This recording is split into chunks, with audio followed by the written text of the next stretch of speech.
क्या आपके पैर की उंगलियां कुछ ऐसी दिखती हैं? क्या आपका पैर का अंगूठा बगल वाली उंगली से छोटा है?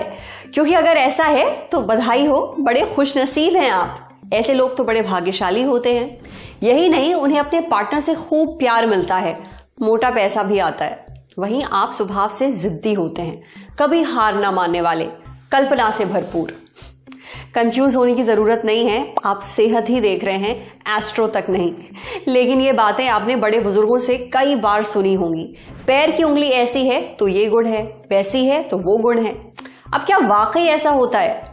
साइंस तो कहती है नहीं। जब पैर का अंगूठा छोटा होता है और उसके बगल वाली उंगली बड़ी, तो इसे मेडिकल भाषा में मॉर्टन्स टो कहते हैं। टो यानी अंगूठा, और मॉर्टन उस ऑर्थोपेडिक सर्जन के नाम का एक अंश है जिसने पहली बार इस कंडीशन के बारे में बताया था। कई लोगों के अंगूठे के बगल वाली उंगली ज्यादा लंबी होती है, पर इसका मतलब क्या होता है, यह हम आज जानेंगे सेहत के इस एपिसोड में। डॉक्टर से जानेंगे कि ये मॉर्टन टो क्या है, ये क्यों होता है, क्या मॉर्टन्स टो होने से कोई समस्या हो सकती है, किस तरह की दिक्कतें आ सकती हैं और इसका इलाज कैसे किया जाता है, सुनिए। मॉर्टन टो एक्चुअली होता यह है कि जो पैर की उंगलियां होती हैं उसमें अंगूठे के बगल वाली यानी सेकंड उंगली जब अंगूठे से लंबी हो जाती है तो उसको हम मॉर्टन टो बोलते हैं। हालांकि उसमें टो, ग्रेट टो का कोई रोल नहीं है, लेकिन उसको मॉर्टन टो बोला जाता है। ये मिसनॉमर है और इसकी वजह से किसी भी आदमी को मोस्ट ऑफ द लाइफ में कोई प्रॉब्लम नहीं होती। मॉर्टन टो का जो मेन कारण होता है वो जेनेटिक होता है। पेरेंट्स में होता है तो आप में हो सकता है, या कभी कभी अपने आप ही हो सकता है। ये सबसे कॉमन कारण है। इसकी वजह से एक्वायर्ड दूसरा हो सकता है कि अगर कोई ट्रॉमा हुआ, इंजरी हुई, उसकी वजह से वो हड्डी गलत जुड़ जाती है, इसकी वजह से आपका ग्रेट टो छोटा हो जाए या सेकेंड टो बड़ा हो जाए। ये रीजन है और कोई इन दोनों के अलावा कोई और रीजन नहीं। यूजुअली मॉर्टन टो किसी भी दूसरी कॉन्जेनाइटल डिफॉर्मिटी से एसोसिएटेड नहीं होता है।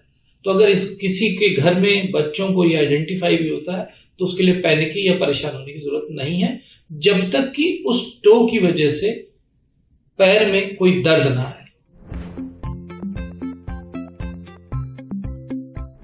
मॉर्टन टो होने से यूजुअली एटलीस्ट 50 इयर्स तक कोई समस्या नहीं आती। कॉस्मेटिक प्रॉब्लम हो सकती है, किसी को देखने में अपना फुट अच्छा न लगे, वो एक प्रॉब्लम हो सकती है। टो की में जो कॉन्जेनाइटल डिफॉर्मिटी होती है उसकी वजह से 50 साल या उसके बाद पेन आता है, जिसके लिए ट्रीटमेंट की जरूरत होती है। मार्केट में ऑनलाइन बहुत सारे ऑप्शन अवेलेबल है, टो सेपरेटर है, फुट करेक्टिंग डिवाइसेस है, उनका कोई फायदा नहीं होता। लॉन्ग टर्म में उनके रिजल्ट सेम है जो आप कुछ ना करके करते हैं। Only reason for Morton toe surgery या toe correction is pain, pain and pain. There is no other reason for surgery. मैंने बार बार कहा कि फुट में टो की डिफॉर्मिटी के लिए किसी भी इलाज की जरूरत नहीं है। The only reason for treatment for Morton toe is pain, और वो भी ओकेजनल पेन नहीं, कभी कभी पेन हुआ, वो दैट इज नो रीजन। उस टो के अराउंड, उस फुट में अगर 3 महीने से ज्यादा का दर्द है और उसी के अराउंड है, then only you need treatment. Otherwise आपके फुट में पेन के कुछ और कॉज हो सकते हैं जिसके लिए आप उस टो को रिस्पॉन्सिबल मानते हैं। देखिए, मॉर्टन्स टो होने पर किसी इलाज की जरूरत ही नहीं है, ना ही ये किसी दवा या फिर फिजियोथेरेपी से ठीक होता है। वैसे इसे ठीक करने की जरूरत भी नहीं है। हाँ, अगर पैर में कहीं दर्द है या उस अंगूठे के पास कहीं दर्द है तो डॉक्टर को दिखाइए। हो सकता है कि ये दर्द किसी और दिक्कत की वजह से हो रहा हो। अब बढ़ते हैं सेहत के अगले सेगमेंट की तरफ।